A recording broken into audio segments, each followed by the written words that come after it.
Salat tarawih di masjid dilaksanakan sebagai alternatif bagi mereka yang lemah atau tidak mampu bangun awal pagi untuk meluangkan masa panjang, tetapi ia bukanlah pengganti penuh.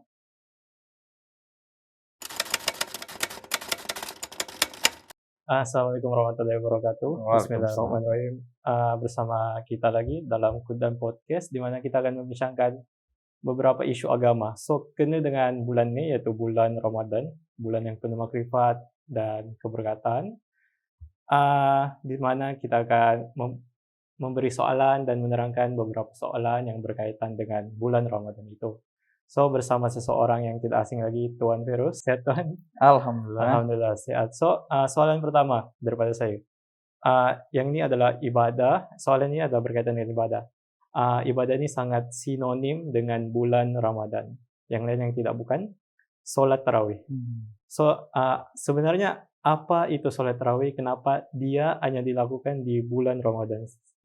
Bulan ini saja, Tuan. Kenapa tuh, Tuan? Boleh jelaskan? Jazakumullah. Soalan yang sangat bagus. Di dalam bulan Ramadan, alhamdulillah kita sekarang tengah menjalani bulan suci Ramadan. Di dalam bulan Ramadan ada banyak ibadah yang kita lakukan. Yes. Dan memang disunahkan untuk menghidupkan malam-malam kita. Di dalam suatu hadis Rasulullah SAW bersabda, "Man qama qiyamu ramadhana imanan wa ihtisaban, ghufira lahu ma taqaddama min dzambihi." Siapa-siapa yang mendirikan salat malam pada bulan Ramadan, maka akan diampuni dosa-dosanya yang telah lalu, tapi dikerjakan dengan penuh keimanan dan juga penuh keikhlasan. Nah, di dalam bulan Ramadan ini ada salat, ada ibadah yang selalu kita rutinkan, yaitu salat tarawih. Apa itu salat tarawih? Tarawih artinya berehat.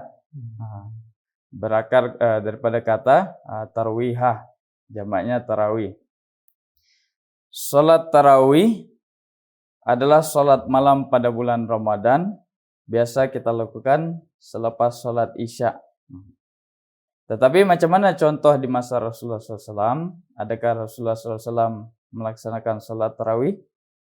Sebetulnya di masa Rasulullah SAW, beliau sendiri tidak pernah menamakan salat namanya salat tarawih. Tetapi memang ada contoh bahwa pada bulan Ramadan beliau melaksanakan salat malam. Salat malam itu apa? Salat tahajud di masa Rasulullah SAW. Dan pada mulanya beliau melaksanakannya seorang saja. Beliau tidak memanggil jamaah. Pada suatu malam dikatakan bahwa Rasulullah SAW keluar untuk sembahyang salat malam di bulan Ramadan itu.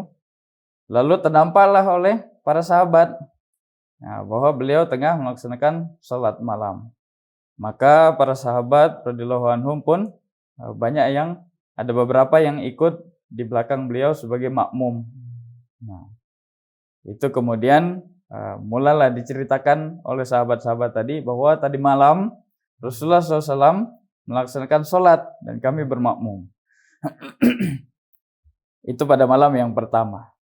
Kemudian malam berikutnya para sahabat yang tadi ikut sholat itu menunggu lagi. Kami mau lagi sholat bersama Nabi SAW. Mereka datang balik untuk ikut sholat bersama Rasulullah SAW. Lalu sholatlah mereka secara berjamaah. Jumlahnya bertambah. Tadi hanya beberapa, sekarang semakin ramai. Kemudian begitu lagi. Lalu setelah itu semakin ramai orang datang untuk sholat yang tadi qiyam Ramadan, sholat malam pada bulan Ramadan bersama Rasulullah SAW. Semakin ramai ini menunggu Nabi SAW untuk keluar untuk mengimami sholat, tetapi beliau tidak keluar. Dikatakan hingga datangnya sholat subuh. Mereka pun mungkin ada juga yang memancing Rasulullah SAW supaya keluar, tetapi Rasulullah SAW tidak keluar hingga datangnya sholat subuh. Pada pagi harinya Nabi SAW keluar, beliau menceritakan bahwa saya tahu Kamu semua menunggu saya untuk sholat. Nah, tetapi kata beliau, saya sengaja tidak keluar sebab aku takut jangan-jangan nanti sholat ini menjadi diwajibkan kepada orang-orang Islam. Ini sholat malam pada bulan Ramadan tadi. Sebab kalau dia diwajibkan, maka kata Rasulullah SAW, aku takut akan memberatkan umatku. Nah, dari ini kita ketahui bahwa pada masa itu hukum syariat itu masih terus turun. Al-Quran belum lagi habis turun.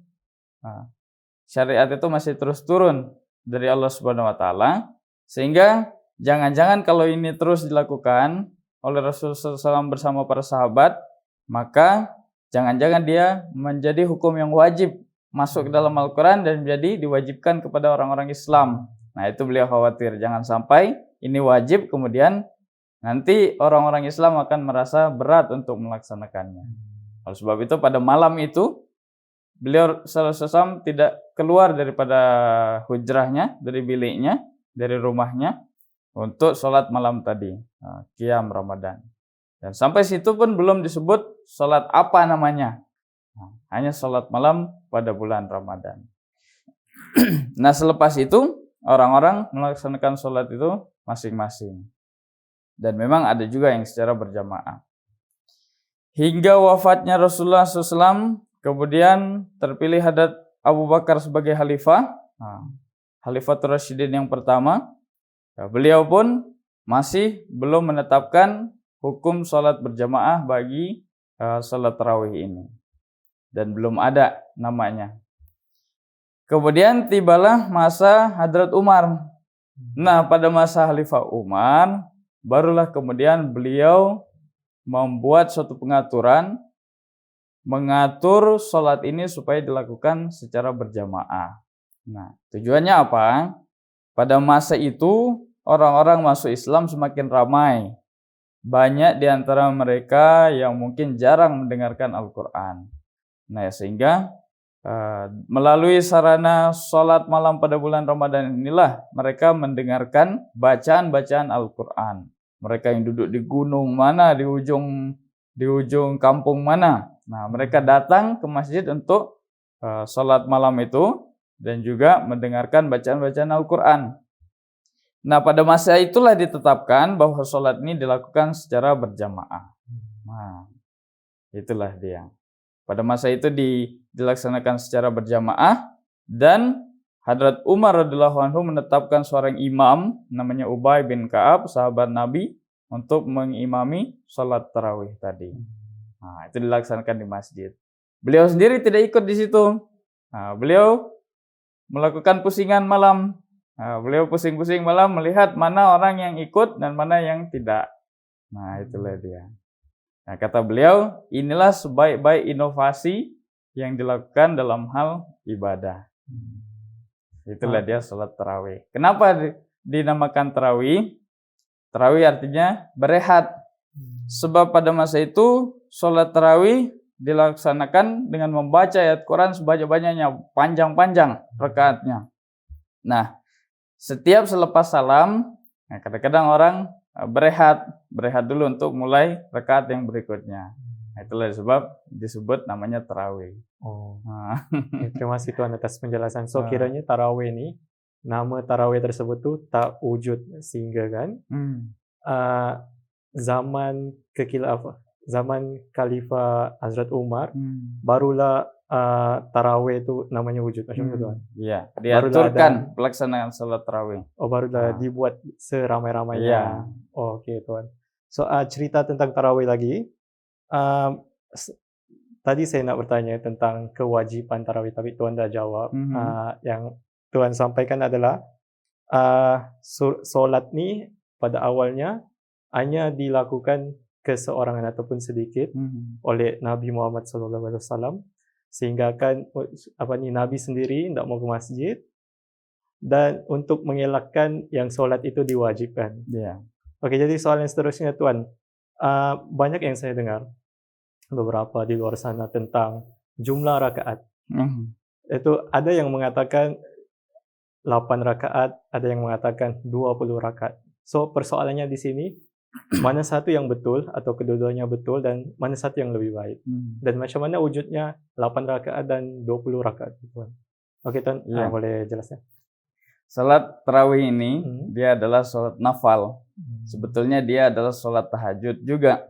Salat tahajud, salat malam yang dikerjakan pada awal malam. Kenapa dia diawalkan?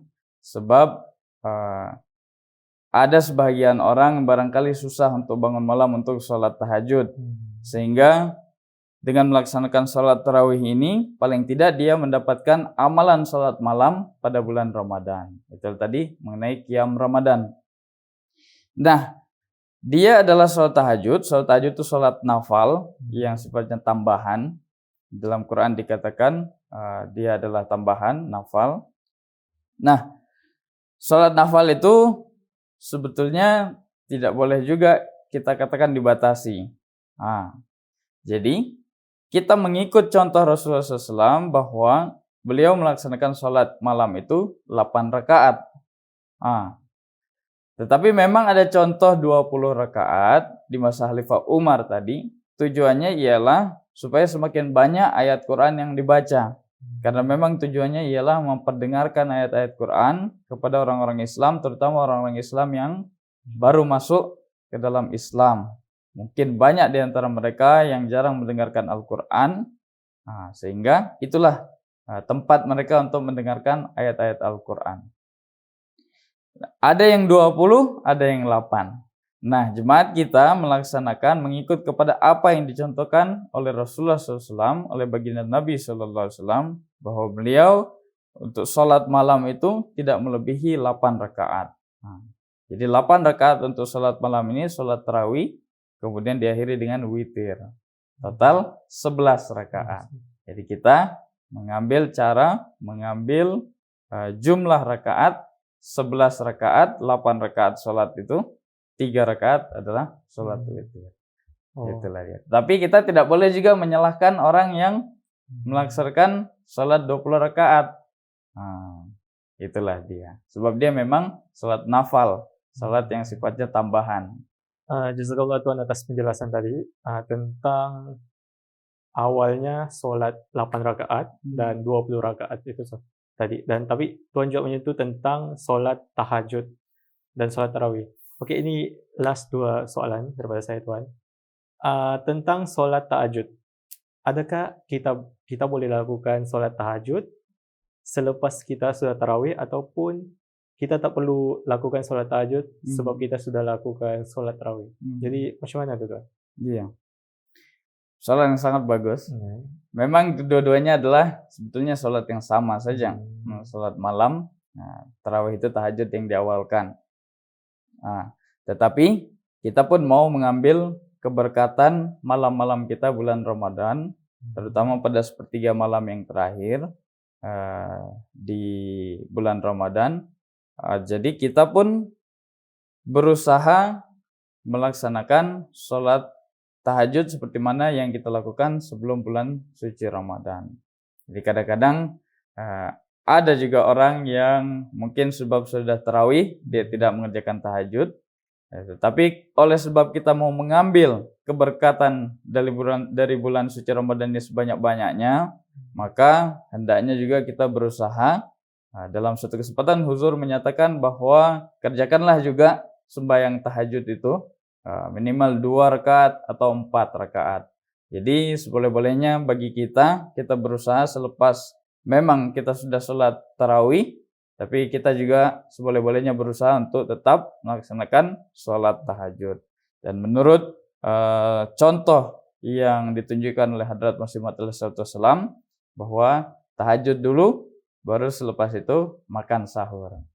Nah, ini mungkin boleh kita amalkan juga pada kehidupan kita, bahwa selepas kita bangun, kita sembahyang tahajud, baru setelah itu kita makan sahur.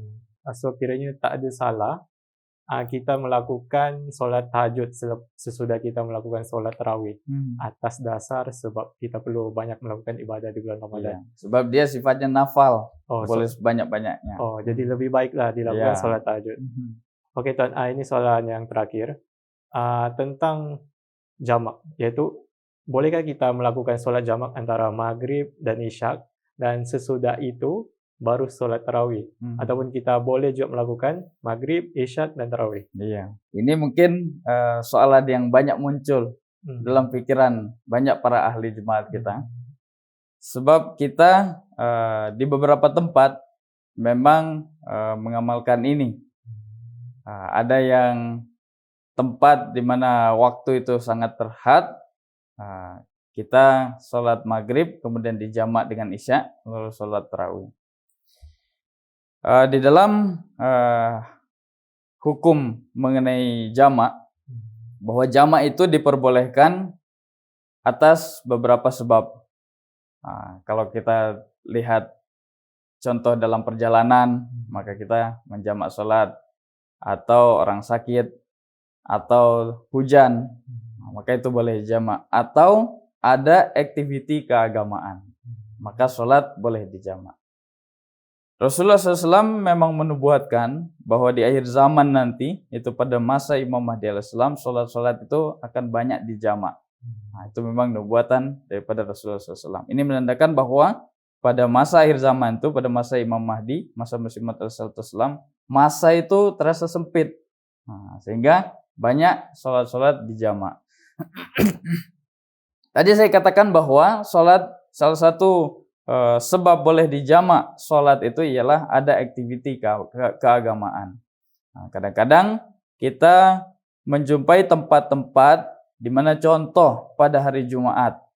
Di dalam Jumat kita ada kewajiban untuk mendengarkan khutbah yang disampaikan oleh Hadrat Khalifatul Masih, Khalifah kita secara live.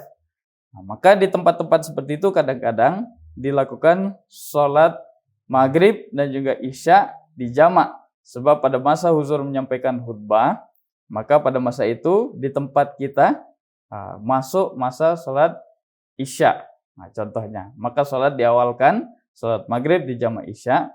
Nah, pada masa itu boleh diikuti langsung dengan sholat tarawih. Sebab memang sudah masuk sholat isya itu sudah dilaksanakan.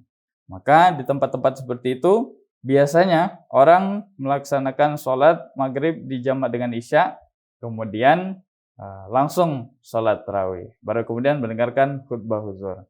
Ini pun termasuk salah satu kewajiban kita, di mana kita selain ini adalah aktiviti keagamaan, kita pun mesti mendengarkan khutbah huzur. Suara khalifah itu adalah suara yang sangat penting, sehingga sholat pun boleh dijamak dan tarawih tadi boleh diawalkan. Jadi bolehkah sholat tarawih itu dilaksanakan selepas sholat maghrib jamak isya? Jawabannya adalah boleh-boleh saja. Jadi terima kasih Tuan atas penjelasan tadi. So kiranya boleh dilakukan jamak tu atas sebab-sebab tertentu, terutama apalagi yang melibatkan tentang keagamaan gitu. Yeah. Oke Tuan, sebelum mengakhiri podcast kali ini, ada apa-apa yang tambahan yang Tuan nak sampaikan? Iya, baiklah, seperti mana sebelumnya, saya pun mengakhiri perbincangan kita pada podcast kita dengan nasihat-nasihat daripada Khalifah kita, dari huzur kita tercinta. Saya akan sampaikan, huzur kita yang kelima adalah Ta'ala bin Nasrul Aziz menyampaikan dalam khutbahnya, huzur bersabda, kini kita tengah menempuh bulan Ramadan. Sekurang-kurangnya sedikit taufik untuk menunaikan tahajud biasanya diperoleh. Jika tidak, usaha tetap perlu dilakukan. Salat tarawih di masjid dilaksanakan sebagai alternatif bagi mereka yang lemah atau tidak mampu bangun awal pagi untuk meluangkan masa panjang. Tetapi ia bukanlah pengganti penuh. Maksudnya bukanlah pengganti penuh kepada salat tahajud. Sunnah Nabi SAW dan amalan sahih hambanya adalah bangun malam untuk menunaikan salat tahajud. Oleh itu, walaupun telah menunaikan salat tarawih, tetaplah berusaha untuk melaksanakan salat tahajud, walau hanya 2 atau 4 rakaat. Huzur berdoa semoga Allah Ta'ala memberi kita taufik untuk menunaikan hak sebenar ibadah pada bulan Ramadan ini, serta menambah kasih sayangnya dalam diri kita, agar kita dapat meraih sepenuhnya keberkatan Ramadan dan kesannya terus kekal selepas itu. Semoga Allah Ta'ala menjadikan kita sebagai orang yang benar-benar mukmin dan menepati ciri-ciri muslim yang sejati. Nah, demikian barangkali penutup pada perbincangan kita pada malam hari ini. Terima kasih Tuhan atas beberapa soalan yang telah dijawab. Dengan ini saya mengakhiri Kudam Podcast kali ini dengan Assalamualaikum warahmatullahi wabarakatuh.